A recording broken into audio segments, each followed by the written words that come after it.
En el último video vimos todos los fenómenos de la actividad eléctrica de las cavidades del corazón. Esto a través del potencial de acción que se genera en el nodo sinusal y que se transmite a través del sistema de conducción, generando una contracción cardíaca y habiendo fenómenos de relajación muscular para el llenado y contracción muscular para la eyección.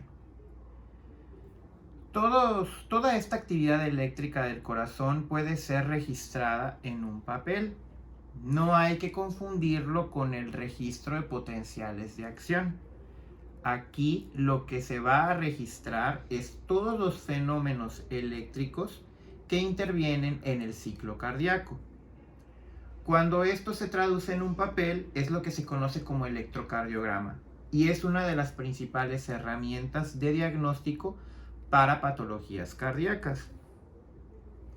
Recordando que la despolarización de las aurículas es el primer fenómeno eléctrico que ocurre, en el electrocardiograma normal vamos a apreciar que la primera onda, la llamada onda P, y este intervalo isoeléctrico, este intervalo PR, va a hacer referencia precisamente a este fenómeno de despolarización de las aurículas. Este tramo isoeléctrico hace referencia al retraso que ocurre de la conducción del impulso desde el nodo sinoauricular hasta el nodo auriculoventricular. Es por ello que a partir del término de este intervalo, lo que va a suceder es un fenómeno eléctrico en los ventrículos. ¿Ok? Luego entonces, si la onda P y el intervalo PR se refiere a la despolarización de las aurículas, en tiempo esto equivale a la diástole, que es el periodo de relajación en la que se llena de sangre esta cavidad. Y el complejo QRS con este segmento ST, que es isoeléctrico, más la onda T, se va a referir a la despolarización ventricular. Y esto en tiempo equivale a la sístole. Recuerden que diástole y sístole son dos términos que utilizamos en la toma de la presión arterial, entendiendo como sístole a la cifra más alta y como diástole a la cifra más baja. Es decir, que la sístole está dada por la contracción del ventrículo, mientras que la diástole se refiere a la relajación y al llenado de las aurículas. Ahora bien, hablando sobre hemodinamia, recordemos que la hemodinámica es la aplicación de los principios físicos hacia el flujo de la sangre. Los vasos sanguíneos van a ser los órganos que están encargados de transportar la sangre desde el corazón hacia todos los tejidos y de regreso desde los tejidos hacia el corazón. Los vasos sanguíneos podemos encontrarlos en tres grandes tipos: arterias, venas y capilares. Los capilares son los vasos más pequeños y son los que tienen el íntimo contacto con los tejidos. Es aquí donde ocurre el verdadero intercambio de gases y de nutrientes. Son reconocidos como la microcirculación. En cambio, las arterias y las venas son vasos de gran calibre. Recordemos que las arterias salen desde el corazón y tienen una mayor presión, mientras que las venas tienen una menor presión y son vasos más distensibles. Ahora bien, un vaso sanguíneo como tal es un tubo por el cual va a pasar líquido, que en este caso sería la sangre. Ese tubo, la pared va a ejercer cierta presión sobre el líquido y va a estar formado por tres capas. La primera, que es la que está en contacto directo con el líquido, es el endotelio. Este endotelio, recordemos que es una extensión de la capa interna del corazón, que era el endocardio. Y este endotelio va a producir sustancias que las vamos a encontrar de dos tipos. Las que intervienen en la vasoconstricción y las que intervienen en la vasodilatación. La vasoconstricción se refiere cuando el radio de un vaso sanguíneo disminuye. Obviamente, al ser el vaso más pequeño, el líquido que está corriendo por dentro va a ir a una mayor fuerza y va a ser más rápido. En cambio, si yo vasodilato, el diámetro se va a hacer más grande, el flujo va a ir más lento, pero va a haber una mayor afluencia de volumen de sangre. Entonces, el endotelio va a generar sustancias vasoconstrictoras como la endotelina 1, el tromboxano A2, entre otras. Mientras que el principal vasodilatador del organismo es el óxido nítrico. Ahora bien, existe una segunda capa o capa intermedia, que es la capa muscular. Recordemos que los vasos sanguíneos van a estar formados por músculo liso, pero las arterias van a tener esta capa más gruesa, a diferencia de las venas que tienen esta capa más delgada. Es por ello que las arterias trabajan a una mayor presión. Cuando tomamos la presión arterial, realmente estamos midiendo la presión en estos vasos sanguíneos. Y la diferencia en presiones en cuanto a las venas es muy grande. Es por eso que las venas, al tener menor presión, tienden a poder colapsarse. ¿Qué quiere decir? Si no tienen suficiente presión, pueden hacerse flácidas, pero también tienen mayor capacidad de contener mayor cantidad de volumen. Por eso las venas también se conocen como vasos de capacitancia. Y realmente en ellos podemos encontrar hasta más del 50% de la sangre. Porque recuerden que la sangre no va a estar en todos los vasos al mismo tiempo. En su mayor parte van a estar en las venas y muy poca cantidad va a estar en las arterias.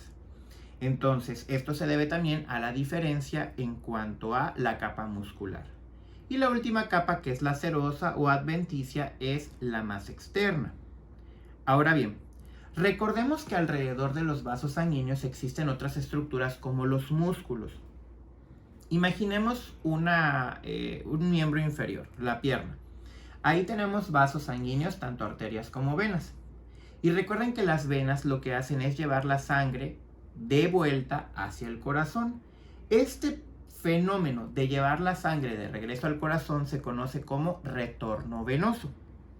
Y existen varias teorías por el cual pueden hacer este gran acto, porque realmente tomen en cuenta que primero que nada va en contra de la gravedad.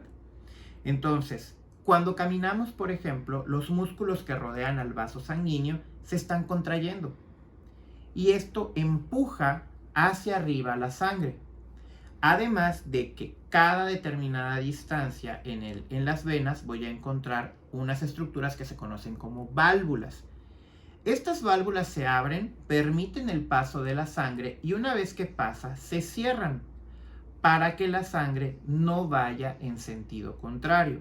Y lo mismo, sube otro tramo la sangre, las válvulas se abren, suben y se vuelven a cerrar. Entonces, esta bomba que producen tanto los músculos, que es como un masaje muscular, y las válvulas van a permitir ese retorno venoso de vuelta hasta el corazón. Y existe otra bomba que se conoce como bomba respiratoria, que por ejemplo, cuando nosotros inspiramos, el volumen de la cavidad torácica aumenta. Por ende, esto va a permitir que la sangre mejora el retorno venoso hacia el corazón. ¿Por qué? Porque hay un mayor espacio, los vasos pueden aumentar su diámetro y pueden regresar toda esta sangre venosa del abdomen y de las venas torácicas. Entonces, otros factores que influyen en el flujo sanguíneo, que Ya vimos que hay factores externos como estos que les acabo de comentar, y también las características propias del líquido que están transportando van a intervenir en ello. En este caso estamos hablando de la sangre. La sangre va a tener en su interior una serie de proteínas que son las proteínas plasmáticas y la albúmina. Recuerden que estas proteínas van a conferir a la sangre su viscosidad, pero también generan cierta presión hacia las paredes del endotelio, hacia las paredes del vaso sanguíneo. Esto es lo que se conoce como presión osmótica. Entonces, tomando en cuenta que, por ejemplo, les decía, la sangre sale desde el corazón a través de las arterias y va a llegar hasta los capilares, que son vasos sumamente pequeños. Esta diferencia de calibre, porque recuerden que las arterias reciben una presión sumamente elevada y las venas, que son los vasos del final, reciben una presión muy baja. Entonces, tengo diferencia en el calibre porque las arterias son más grandes, los capilares son más cortos, más angostos, perdón. Acá hay mayor presión, en este lado hay menor presión. Estas características de los vasos sanguíneos van a favorecer que la sangre fluya. Es decir, el flujo sanguíneo es favorecido por las características propias de los vasos sanguíneos.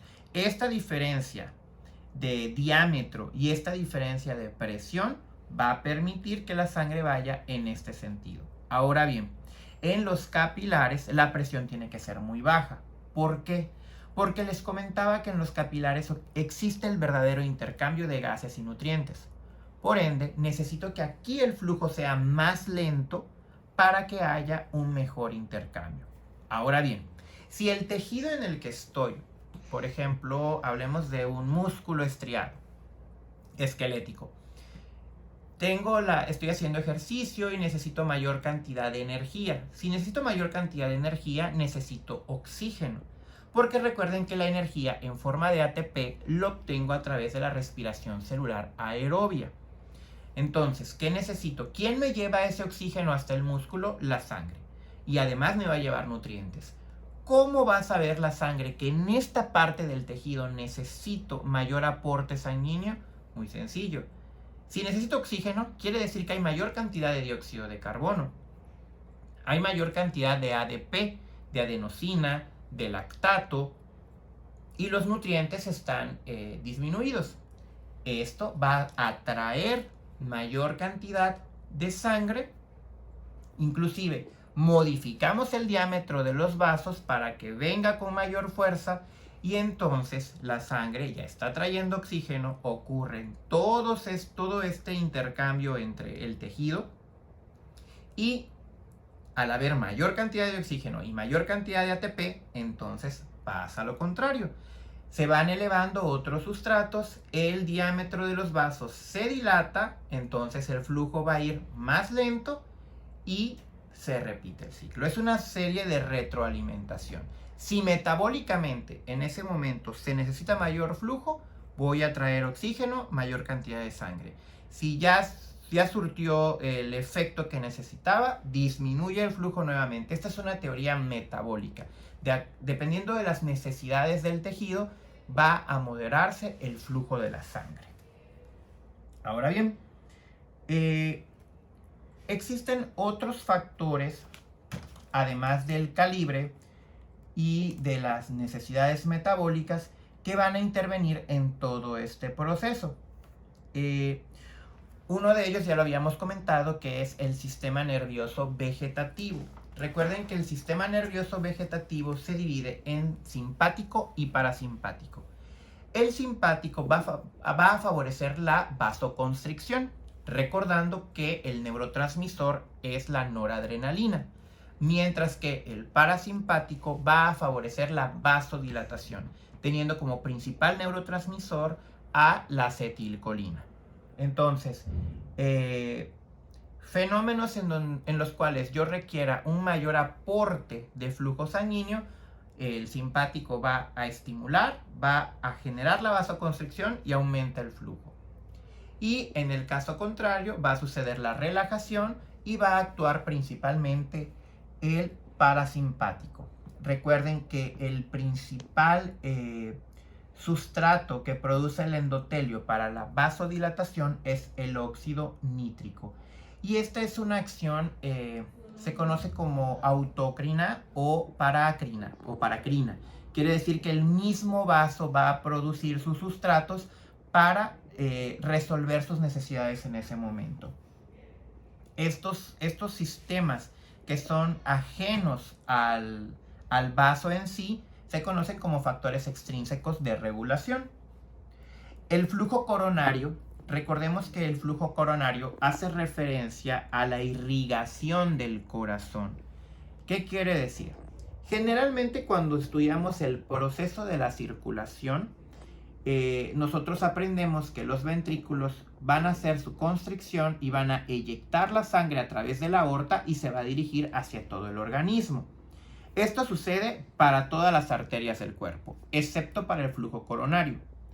Cuando el ventrículo pone su mayor fuerza para sacar la sangre hacia la aorta, existen unas compuertas que se cierran para que la sangre no vaya hacia el flujo coronario. Recuerden que los vasos coronarios son los que nutren al corazón. Entonces, cuando el ventrículo se relaja, estas compuertas se abren y la sangre va a pasar al corazón. ¿Por qué tiene que suceder así? Obviamente, si la presión a la que sale la sangre para la aorta, que es para todo el cuerpo, fuera la misma que se fuera hacia el corazón, los vasos, como son de pequeño calibre, tendrían a colapsarse, se romperían. Es por ello que aquí tiene que suceder que cuando se relaja el ventrículo, va a salir la sangre hacia el flujo coronario. Ahora bien, recuerden que el corazón también tiene la particularidad que su principal sustrato para obtener energía son los ácidos grasos, que es el 70% aproximadamente, a diferencia de un músculo esquelético que, por ejemplo, es la glucosa. También puede usar otros sustratos como aminoácidos o cetonas, pero eso ya es en situaciones especiales. El flujo coronario también es mucho más rico que otros órganos. Por ejemplo, alrededor del 5% del gasto cardíaco se va directamente al corazón. ¿Por qué? Porque el corazón necesita tener una contracción más efectiva, requiere mayor aporte de sangre por el tipo de actividad que tiene. Entonces hay que tomar en cuenta estas características especiales del corazón. Aquí en las coronarias, el principal vasodilatador, es decir, cuando existe la necesidad de un aumento en el flujo coronario porque el corazón necesita mayor aporte de oxígeno y ATP, va a ser la adenosina. Por eso la adenosina también se emplea como fármaco en algunas patologías cardíacas. Cuando no llega por alguna razón el flujo adecuado de oxígeno y de sangre al corazón, esto es lo que se conoce como isquemia, que es la falta de oxígeno hacia algún tejido. Y esto nos puede llevar a pérdidas irreparables en el tejido cardíaco. La presión que se tolera en el flujo coronario va de 50 a 150 milímetros de mercurio. Esto varía respecto a las presiones que toleran las arterias del resto del cuerpo. ¿Por qué? En una arteria periférica, generalmente la presión que toleran va de 60 a 180 milímetros de mercurio. ¿Qué quiere decir? Que el corazón, el flujo coronario, tiene una tolerancia un poquito mayor a presiones bajas. Una arteria normal llega a 60, en cambio una arteria coronaria solo va a tolerar a 50. Y en su punto máximo, una arteria periférica va a soportar hasta una presión de 180, mientras que una coronaria va a soportar hasta 150. Entonces, estos son parámetros que nos ayudan incluso para proteger al mismo corazón. ¿Qué quiere decir? Si yo tengo una caída de presión, esa caída de presión la voy a percibir primero en la periferia, porque tengo que proteger a mi corazón. ¿Qué quiere decir? Para una arteria me toman la presión en el brazo y con una presión de 60 milímetros de mercurio, ya el cuerpo lo reconoce como una caída de presión. Entonces va a empezar a generar ciertos factores de protección. Por ejemplo, en los senos carotídeos existen unas estructuras que se llaman varoreceptores. Los varoreceptores, como su nombre lo dice, vienen de receptores de presión. Si yo llego a 60, en automático estos se activan y mandan la señal hacia el control cardiovascular. Este control de la bomba, este control de la presión, se da entre el bulbo raquídeo y la protuberancia. No olviden esto. Entonces dice, acá bajo la presión y empiezo a aumentarla a través de mecanismos diferentes. Si esta presión sigue bajando y llego a 50, por ejemplo, se activan también los quimiorreceptores, cuando en realidad quimio viene de químico, se activa generalmente por un aumento en la cantidad de dióxido de carbono, en el aumento de los hidrogeniones, que son los iones ácido, o bien una disminución en el oxígeno. ¿Por qué? Porque obviamente si estoy hablando de una baja de presión a 60, ya los varoreceptores enviaron la señal al sistema nervioso central, pero aún así sigue bajando. Entonces, a una presión tan baja, el flujo sanguíneo va lento, el flujo es escaso y los tejidos no se están oxigenando. ¿Qué está aumentando? El dióxido de carbono. Entonces, baja todavía más la presión, llego a 50, pero se activan los quimiorreceptores, que también están tomando la señal del dióxido de carbono. Hay más dióxido de carbono y yo necesito oxígeno. Y a partir de 50 milímetros de mercurio, el flujo coronario se siente comprometido. Es decir, ya tuvimos 10 milímetros de mercurio entre el organismo y el corazón para defendernos. Y ya activamos los varoreceptores y los quimiorreceptores. Estos son mecanismos de defensa ante situaciones de choque. Recordando que un choque es una caída y es una situación de urgencia que requiere atención del paciente. Y lo mismo pasa con la situación contraria.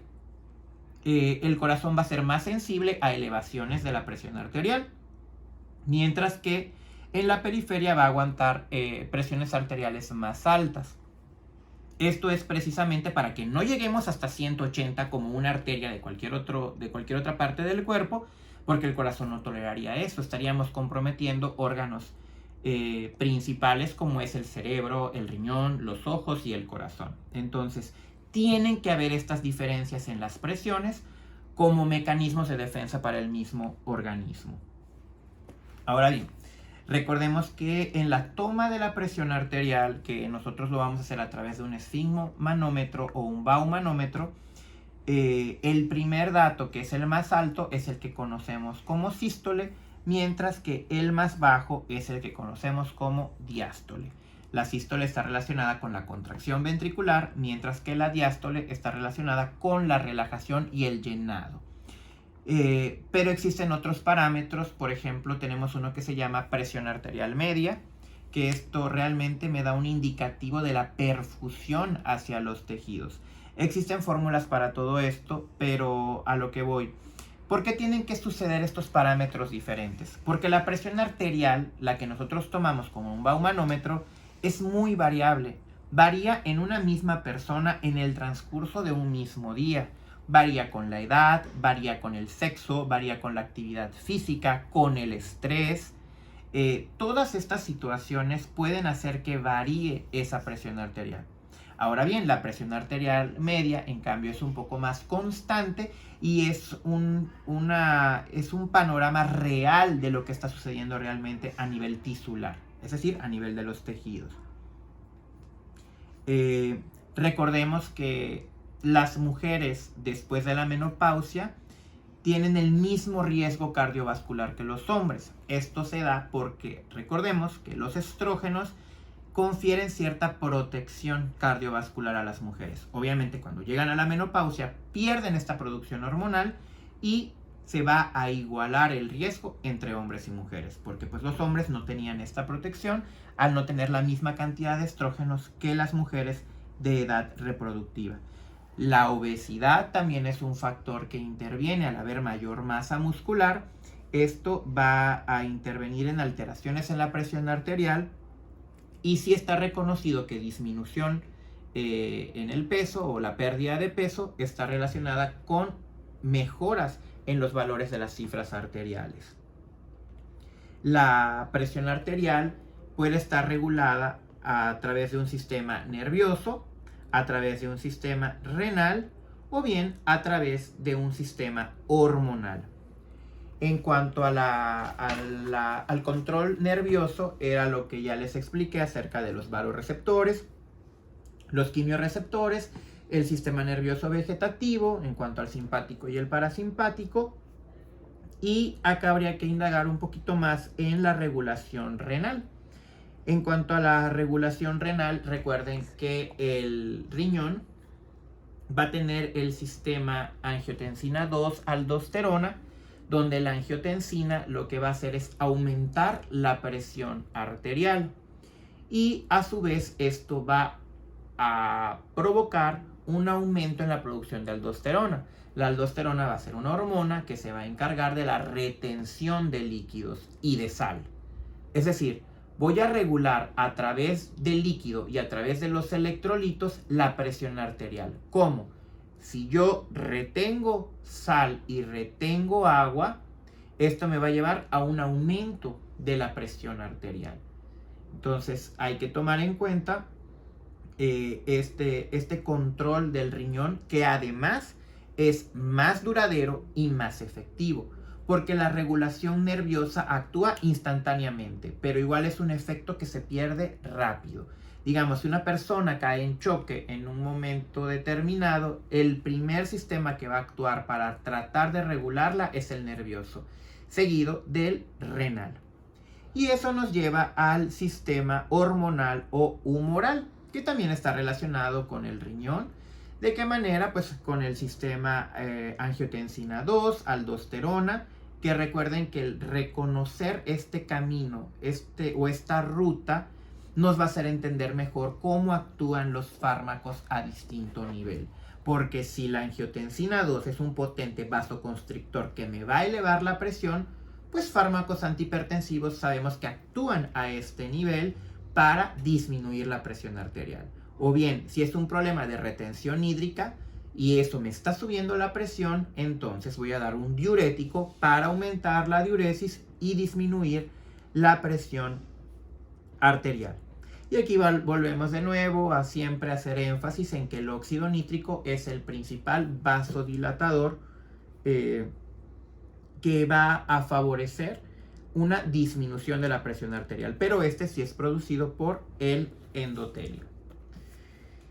Y pues nada más no olvidemos que en general tenemos la circulación venosa, que son los fenómenos del retorno venoso, la circulación capilar y pues nada más a grandes rasgos no hay que olvidar a la circulación linfática, que realmente la circulación linfática va a tener el papel de mantener el equilibrio entre los líquidos intravascular e intersticial.